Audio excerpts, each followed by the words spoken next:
College department, education department के सभी पदाधिकारियों को बधाई देते हैं।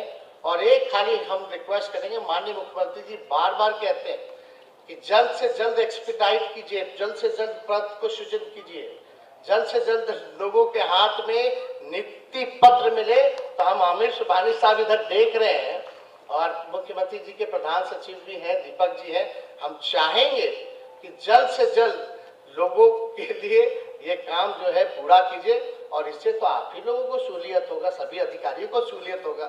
शिक्षा डिपार्टमेंट में शिक्षक होंगे, प्रोफेसर होंगे, लेक्चरर होंगे, अस्पतालों में डॉक्टर होंगे, नर्स होंगे, इंजीनियरिंग डिपार्टमेंट में इंजीनियर होंगे। तो इससे तो डिपार्टमेंट बड़ा तेजी से आगे बढ़ेगा। और कि अपनी लड़कियों के लिए कोई कपड़ा दे, अच्छा सा इंतजाम करे, भेजते नहीं थे, तो हम लोगों ने तो उनके पढ़ने का इंतजाम कर दिया।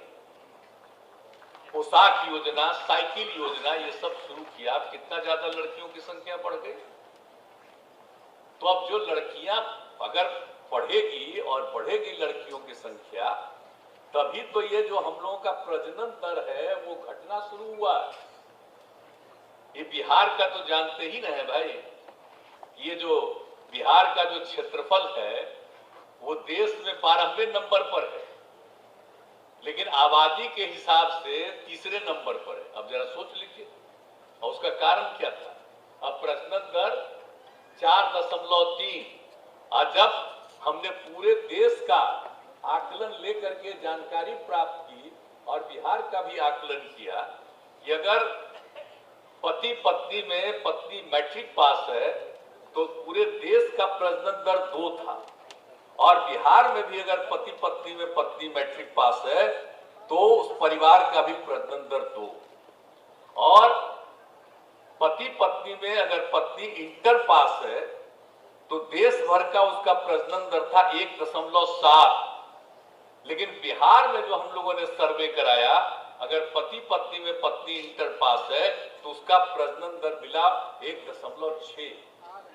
तो उसमें तो यूरेका की भावनाएं, कितनी बड़ी खुशी हुई हमको।